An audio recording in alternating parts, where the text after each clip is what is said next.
ప్రభువైన యేసుక్రీస్తు దివ్యమైన, ఘనమైన, బలమైన, సాటిలేని, ఉన్నతమైన, మహోన్నతమైన, మహిమ కలిగిన, సూర్య ఉదయం మొదలుకొని సూర్య అస్తం వరకు స్తుతింపబడుచున్న ఆ గొప్ప దేవాది దేవుని నామములో మీ అందరికీ కూడా శుభములు. మీ అందరికీ కూడా నా యొక్క హృదయపూర్వకపు వందనాలు తెలియజేస్తున్నాను. మరి ఒక అద్భుతమైన సమయం, మరి ఒక అద్భుతమైన అవకాశం, మరి ఒక అద్భుతమైన కృప యేసుక్రీస్తు ప్రభువారు యేసుతో సమయం మనకిచ్చినందుకు ఆ దేవాది దేవునికి నేను ఎంతగానో కృతజ్ఞతాస్తుతులు చెల్లిస్తున్నాను. ఈరోజు సజీవులమై సజీవ లెక్కలో ఉండి ఆయన నామాన్ని గణపరిచి, ఆయన నామాన్ని మైపరిచి, ఆయన నామాన్ని కొనియాడే, ఆయన స్వరాన్ని వినే, ఆయన యొక్క సన్నిధి చేత నింపబడే ఒక గొప్ప అవకాశం దేవాది దేవుడు మనకిచ్చినందుకు ఆ దేవాది దేవునికే సకల ఘనత, మహిమ, ప్రభావాలు చెల్లునుగాక. హల్లెలూయా. దేవుని నామానికి మహిమ కలుగును గాక. ఆమేన్. దేవుని వాక్యంలోనికి మనం వెళ్దాం. ఎస్తేరు గ్రంథము 4వ అధ్యాయము, ఎస్తేరు గ్రంథము 4వ అధ్యాయము 16, 17 వచనాలు మనం చదువుకుందాం. ఎస్తేరు గ్రంథము 4వ అధ్యాయము 16, 17 వచనాలు. నీవు పోయి షూషను నందు కనబడిన యూదులందరినీ సమాజ మందిరమునకు సమకూర్చి నా నిమిత్తము ఉపవాసముండి 3 దినములు అన్నపానములు చేయకుండుడి. నేనును నా పనికత్తెలను కూడా ఉపవాసముందుము. ప్రవేశించుట న్యాయ వ్యతిరేకముగా ఉన్నను నేను రాజు నొద్దకు ప్రవేశించుదును. నేను నశించినా నశించెదను. అటువలనే మొర్దెకై బయలుదేరి ఎస్తేరు తనకు ఆజ్ఞాపించిన అంతటి ప్రకారముగా జరిగించెను. ఆమేన్. దేవునికి స్తోత్రం. అలాగే 9వ అధ్యాయము 30వ మాట, 9:30. మరియు యూదుడైన మొర్దెకైయును రాణి అయిన ఎస్తేరును యూదులకు నిర్ణయించిన దానిని బట్టి వారు ఉపవాస విలాపములను ఏర్పరచుకొని అది తమ మీదను తమ వంశపు వారి మీదను ఒక బాధ్యత అని ఎంచుకొని వాటిని జరిగించదమని ఒప్పుకొనిన ప్రకారముగా. ఆమేన్. దేవునికి స్తోత్రం. హల్లెలూయా. అందరూ ఆమేన్ అని చెప్దాం. దేవునికి స్తోత్రం. ఆమేన్. ఈరోజు ప్రభు మనతో మాట్లాడబోతున్న అంశం ఎస్తేరు మొర్దెకై యొక్క ఉపవాస ప్రార్థన ఏం చేసిందో మనం ధ్యానించుకోబోతున్నాం. హల్లెలూయా, హల్లెలూయా. కోటలో ఎస్తేరు ఉంది, కోట బయట మొర్దెకై ఉన్నాడు. వాళ్ళ చిన్నాన్న. మొర్దెకై అంటే ఎవరు? ఎస్తేరమ్మ చిన్నాన్న. ఎస్తేరమ్మకు తల్లిదండ్రులు లేరు, చిన్నప్పుడే చనిపోయారు. అయితే ఎస్తేర్ని చూసుకున్నాడు, బాగోళ్ళు అన్నీ కూడా చూసుకునేవాడు చిన్నాన్న మొర్దెకై. కోటలో ఎస్తేరు ఉంది, కోట బయట మొర్దెకై ఉన్నారు. ఇద్దరిలో ఒక మంచి గుణలక్షణం ఉంది. అది ఏంటంటే ఉపవాసం ఉన్నారు. అందరూ ఆమెందని చెప్పండి. వీరు ఉపవాసం ఎంత బలమైందంటే ఈ ఉపవాసం ఏం చేసిందో ఈరోజు ప్రభు మనతో మాట్లాడబోతున్నారు. హల్లెలూయా. ఆమేన్. ఇందాక అమ్మగారు చెప్పినట్లు తల్లిదండ్రులు అయ్యి పిల్లలకు ఏమవుతుండాలా? అలవాట్లుగా మార్చబడుతుండాలి. ఆమేన్. దేవునికి స్తోత్రం. హల్లెలూయా.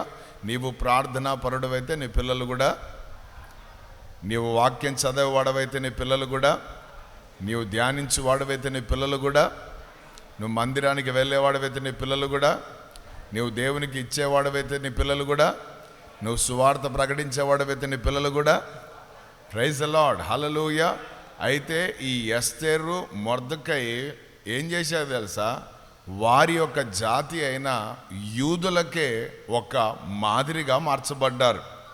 హల్లెలూయా. ఎస్తేరు మొర్దెకై లేకున్నా వీళ్ళు ఒకటి నిర్ణయించుకున్నారు. అదేంటంటే మనము ప్రతి సంవత్సరము ఈ పండగలు చేసుకుందాం. ఏ పండగలు? ఆమేన్. ఉపవాస పండుగలు. హల్లెలూయా. దానికి ఒక చక్కటి పేరు కూడా పెట్టుకున్నారు వాళ్ళు. దేవునికి స్తోత్రం. ఉపవాసం ఉంటే ఏం జరుగుతుందంటే, దేవునికి స్తోత్రం, పూరీము అనేది వస్తుంది బయటికి. చెప్పండి, ఉపవాసం ఏం చేస్తుంది? చెప్పండి అందరు కూడా, పూరీము అని. ఇంకొకసారి, ఇంకొక మారు. పూరీము అన్న మాట దాని అర్థం ఏంటంటే అది ఒక పండుగ. ఏం పండుగ అని అంటే పేతురు చెప్పినట్లు చీకటిలో నుండి ఆశ్చర్యకరమైన వెలుగులోనికి దాటింపబడిన పండుగ. హల్లెలూయా. చీకట్లో ఉన్నవాడు వెలుగులోకి వచ్చాడు, అదొక పండుగ. అందరూ ఆమేన్ చెప్పండి. మరణంలో ఉన్నవాడు జీవంలోనికి వచ్చాడు, అదొక పండుగ. ఆమెను ఈ స్తుతించే బ్యాచ్, ఈ యూదులు అనగా స్తుతించేవారు, దేవుని సన్నిధిలో ఎప్పుడు స్తుతి చెల్లిస్తుంటారు వీళ్ళు. ఈ స్తుతించే బ్యాచ్ మీదకి ఒక పెద్ద శిక్ష వచ్చింది అనమాట.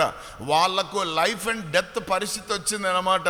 అటువంటి పరిస్థితుల మధ్యలో కోటల్లో ఉన్నవారు, కోట బయట ఉన్నవారు ఉపవాసం ఉన్న దానిని బట్టి దేవుడు వారి జీవితంలో ఒక పూరీమును పెట్టేశాడు. హల్లెలూయా. ఉపవాసము ఏం చేస్తుందంటే నా జీవితానికి ఒక పండుగను కలగజేస్తుంది. పండుగ అంటే ఏంటి? ఏడిసేదా నవ్వేదా? చెప్పాలి అందరు కూడా. ఆమెన్. నా ఏడుస్తా ఇది పండగనా? ఏడుస్తా ఇది అంటే పండగనా? హల్లెలూయా. పండుగ అని అంటే అన్ని కొత్తదనం కలిగినవి అన్నమాట. ఆమెన్. ఏది పండుగ అంటే సమస్తము నూతన పరచబడింది. ఆమెన్. యేసు ప్రభు వచ్చి కలవరి శిలువలో చేసింది అదే. దేవునికి స్తోత్రం. హల్లెలూయా. సమాప్తమైంది అన్నాడు. మీ దుఃఖ దినాలు సమాప్తమైనాయి అంటే దాని అర్థం ఏంటంటే సంతోషం, ఆనందం, పండుగ ఇంకా మీకు ప్రారంభమైంది. ఎవరైతే నా యందు ఉంటారో వారు నూతన సృష్టి, పాతవన్నీ గతించిపోయినాయి, ఇదిగో సమస్తము నూతన పరచబడ్డాయి అన్నాడు. హల్లెలూయా. దేవుని నామానికి మహిమ కలుగును గాక.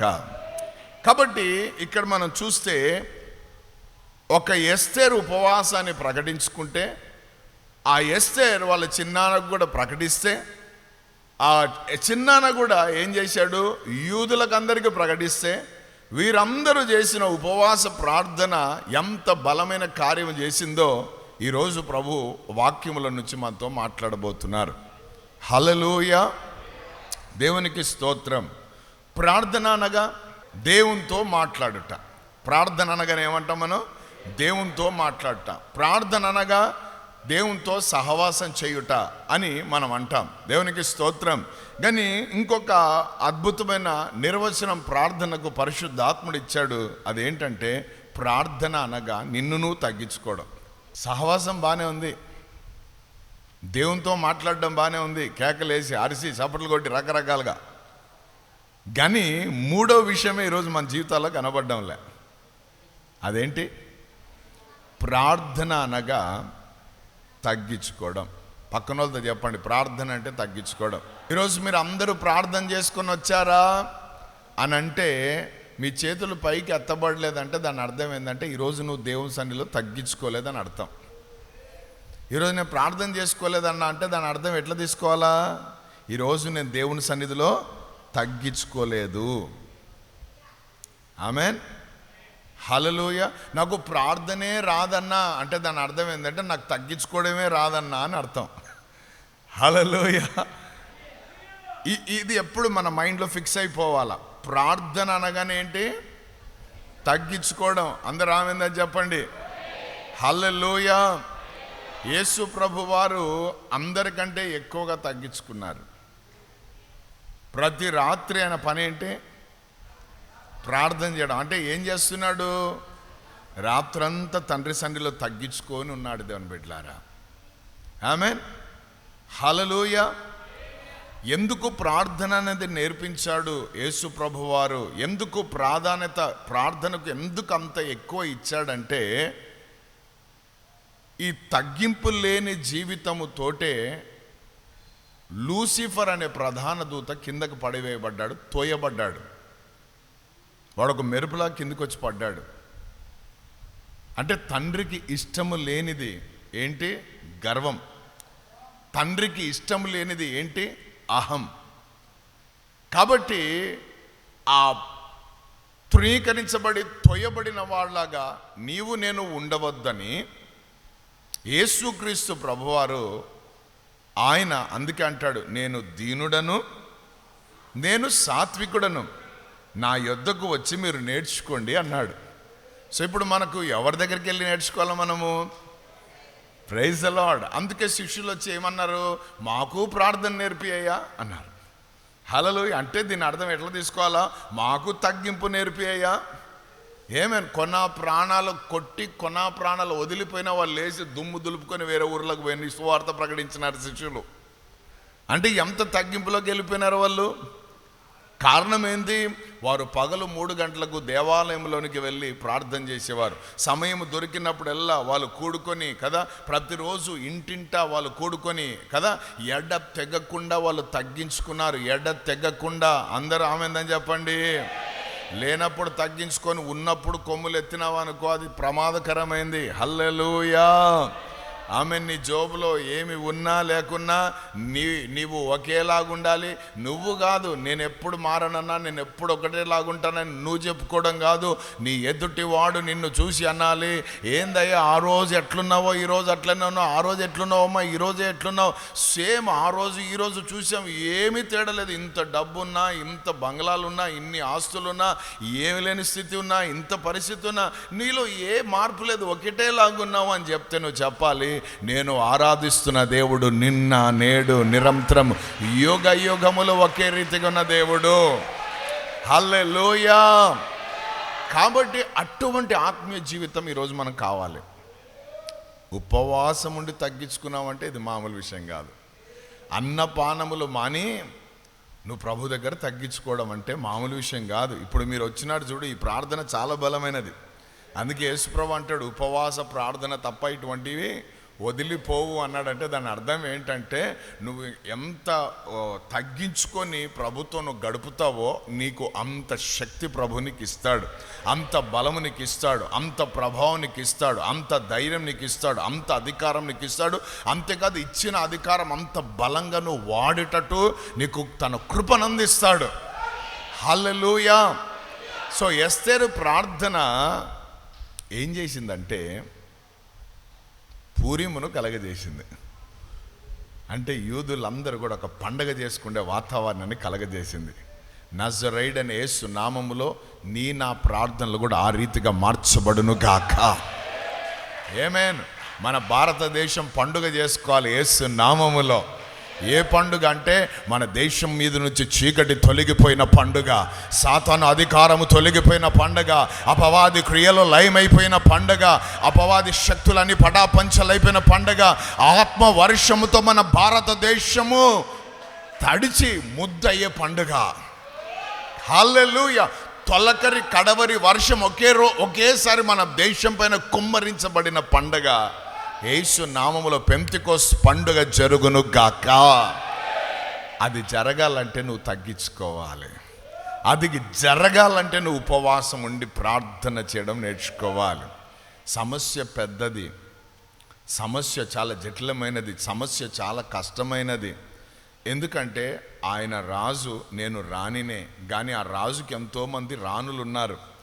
కానీ ఆ రాజు యొక్క ఆ ప్రాంతంలో ఉన్న యొక్క ఆ మర్యాద ఏంటంటే, రాజుగారి దగ్గర ఒక దండం ఉంటుంది.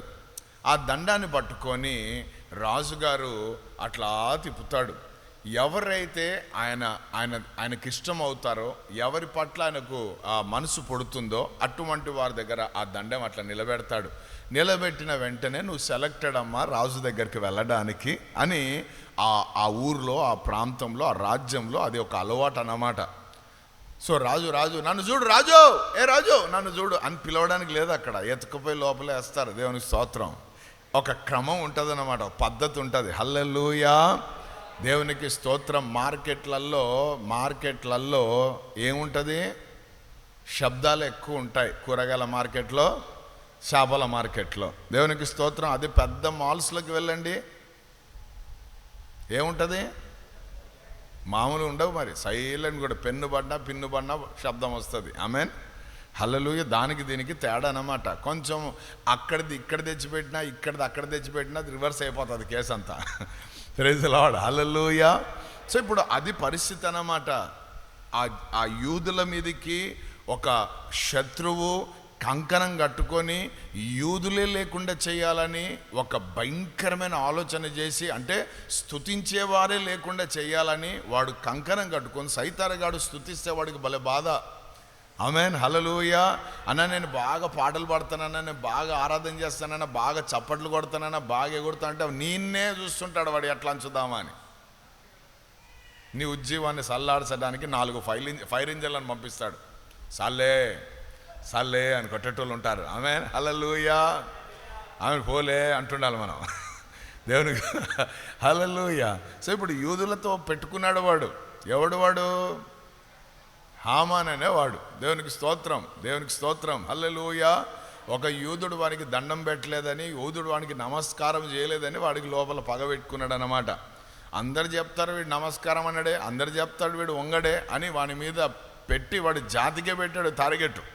యూదులే లేకుండా చేయాలని కంకణం కట్టుకున్నాడు. వాడి ప్లాన్లు వాడు చేస్తూ ఆ ప్లాన్ బయలుపరచబడింది మొర్దెకైకి, బయట ఉన్నోడికి. లోపల ఉన్నవానికి ఏం తెలియదు. అక్కడి నుంచి ఒక వార్త పంపించాడు, చూడమ్మా పరిస్థితి ఎట్లుంది అనగానే ఆమె వెంటనే అన్నది, నేను నా దాసులు నా పని వాళ్ళతో నేను ఉపవాసం ఉంటా, బయట మీరు మన జాతి అంతా ఉపవాసం ఉండండి అని చెప్పింది. హల్లెలూయా. అంటే అందరూ తగ్గించుకోండి, ఇప్పుడు తగ్గింపులోనే ఉంది ఆశీర్వాదం. అందరూ ఆమెందని చెప్పండి. హల్లెలూయా. ఎంత తగ్గించుకోవాలన్నా అడగండి నన్ను ఒకసారి. మరణం పొందునంతగా. నీ తగ్గింపుతో నువ్వు చచ్చిపోయినా పర్లే, వాడు ఊరికే తగ్గించుకొని చచ్చిపోయినాడు రా అని సాక్ష్యం మంచిది. హల్లెలూయా, దేవునికి స్తోత్రం, హల్లెలూయా. కాబట్టి ఇప్పుడు ఆమె చేసిన ఉపవాసం ఎంత బలమైందంటే ఏం చేసిందో చూద్దాం. వారు ఉపవాసం ఉన్నారు 3 రోజులు అని చెప్పండి అందరు కూడా, 3 రోజులని. దేవునికి స్తోత్రం, హల్లెలూయా. ఈరోజు ప్రవచనాత్మకంగా చెప్తున్నాను, ఎటువంటి పరిస్థితి అయినా సరే, ఎంత భయంకరమైన పరిస్థితి నువ్వు తీర్మానం తీసుకోలేకపోతున్నావా, నీకు అర్థం కాని పరిస్థితిలో ఉన్నావా, ఏమి చేయాలో తెలియని పరిస్థితిలో ఉందా, 3 రోజులు చాడు మోకరించి ఉపవాసం ఉండి దేవుని దగ్గర తగ్గించుకో. నీకు ఆయన్నే పరిహారిగా ఉంటాడు, ఆయనే నీకు జవాబుగా ఉంటాడు, ఆయన్నే మార్గాలు తెరుస్తాడు, ఆయన్నే అన్ని చేసేస్తాడు. నువ్వు అది చేయలేవు, అదే వచ్చింది ఇప్పుడు ప్రాబ్లం. ఆ 3 రోజులు చూసుకో మరి. హల్లెలూయా. 3 రోజుల నుంచి తిరుగుతున్నానన్నా ఇంటి చుట్టూ, 3 రోజులు తిరుగుతున్నానా చెప్పులు అరిగిపోయినట్టు. ఇవన్నీ డైలాగులు వద్దు, వాక్యమును ఏం చెప్తుందో అది చేద్దాం. హల్లెలూయా, దేవునికి స్తోత్రం. పక్కన వాళ్ళతో చెప్పండి డైలాగులు వద్దని. దేవునికి స్తోత్రం. డెలివరెన్స్ అని చెప్పండి. హల్లెలూయా. డెలివరెన్స్ అంటే విడుదల. దేవునికి స్తోత్రం, హల్లెలూయా. మొట్టమొదటిగా ఆమె చేసిన ప్రార్థన, వారు చేసిన ప్రార్థన, వారి ఉపవాసం ఏం చేసిందంటే 5:2 చదువుదాం. రాణి అయిన ఎస్తేరు 5:2. రాణి అయిన ఎస్తేరు ఆవరణములో నిలబడి ఉండుట రాజు చూడగా ఆమె యందు అతనికి దయ పుట్టెను. అందరి చప్పట్లు కొట్టి దేవునామను మహిమపరుస్తారా? హల్లెలూయా.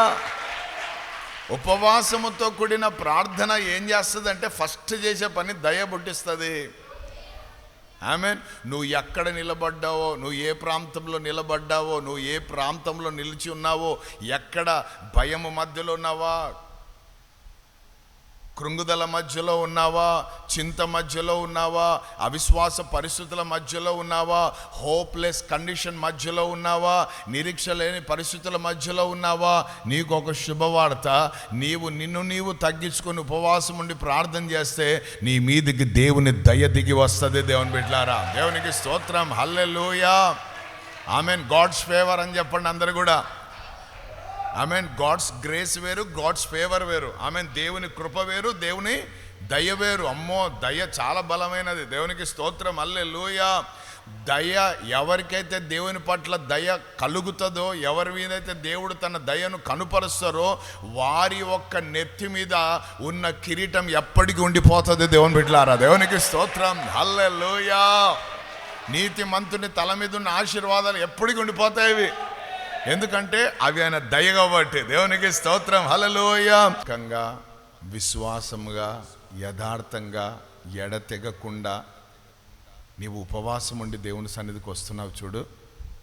నీకు ఒక మాట చెప్తున్నాను, ఆత్మ ద్వారా నీ తల మీద ఉన్న ఆశీర్వాదం ఎప్పటికీ ఆశీర్వాదంగానే ఉండబోతుంది. ఎందుకంటే దేవుని దయ నీ మీదకి వచ్చింది కాబట్టి. హల్లెలూయా. ఆయన దయ చూపిస్తాడు ఆయన సన్నిధికి వస్తే. నా యొద్దకు వచ్చి వారిని నేను త్రోసివేనన్నాడంటే దాని అర్థం నా దయ నీ మీద ఉందని అర్థం. నువ్వు నమ్మకంగా, విశ్వాసంగా, యథార్థంగా, కపటం లేకుండా, వేషధారణ లేకుండా నిన్ను నీవు తగ్గించుకొని ప్రతి వారం, ప్రతి సమయంలో నువ్వు ఆయనకు కనబడుతూ, ఆయన మందిరంలో, ఆయన సన్నిధిలో నువ్వు కనబడుతూ ఆయన నామాన్ని మహింపరుస్తున్నావు. కాబట్టి నా ప్రభు చెప్తున్న మాట, నా దయ నీ మీదకి వచ్చింది, ఆ దయ ఎప్పటికుంటుంది. హల్లెలూయా. దేవుని దయ ఎంత బలమైనదంటే భూమి ఆకాశంలో గతించిపోయినా ఉండిపోతుంది అంతే. ఎస్తేరు ఎన్ని ఏండ్ల క్రితం ఉన్న ఆమె, ఈరోజు ఆమె గురించి మాట్లాడుతున్నామంటే ఎవరు దయబడింది ఆమె మీద? Praise the Lord. మనుషుల దయ ముందు కంటే దేవుని దయ ఉంటుందన్నమాట. హల్లెలూయా. పక్కన వాళ్ళతో చెప్పండి, దయగల దేవుడు అండి అని. దయ్యం కాదండి అని చెప్పండి. హల్లెలూయా. సో ఆయన దయలో మనం బ్రతకాల. అయ్యా అంత నీ దయ అంటుండాల. హల్లెలూయా. సో తగ్గింపుతో కూడిన ఉపవాసంను ప్రారంభించిన మరుక్షణమే దేవునికి స్తోత్రం, నీకు దయ ప్రాప్తమవుతుంది. మరియతో ఏమన్నాడు గబ్రియేలు? దయాప్రాప్తురాలా, నీకు శుభం అన్నాడు. హల్లెలూయా. మరియ ఏం పొందుకుంది? వావ్, దేవునికి స్తోత్రం. ఈరోజు మనం కూడా ఏం పొందుకున్నాం? అంతే. తగ్గించుకుంటే దయనే, తగ్గింపు లేకుంటే దయ్యాలే. దయ్యాలు కావాలా, దయ కావాలా? ఎక్కడ కూడా హెచ్చించుకోద్దు నాన్న. నా కొమ్మును ఎత్తువాడు ఆయనే అన్నాడు దావీదు. ఆమేన్. మనం ఎత్తుకోద్దు. దేవునికి స్తోత్రం. హల్లెలూయా. వాడు మనసులో అనుకున్నాడంట, వాడు ఇంకా బయటికి కూడా క్రియారూపంలో కూడా చూపించలేదు. లూసీ, ఆమె సైతాన్. హల్లెలూయా. ఆయనకి ఎన్నో పేర్లు. ఆమేన్. కాబట్టి వాడు మనసులో అనుకుంటేనే దేవుడు తోసి పడేసాడు వాడిని. మరి మనం ఎంత జాగ్రత్తగా ఉండాలో చూడండి. అందుకే ప్రతి తలంపు చెప్పండి, ప్రభువా నా ప్రతి తలంపు, నా ప్రతి ఆలోచన, నా ప్రతి ఊహ క్రీస్తు చేత చెరపట్టబడును గాక.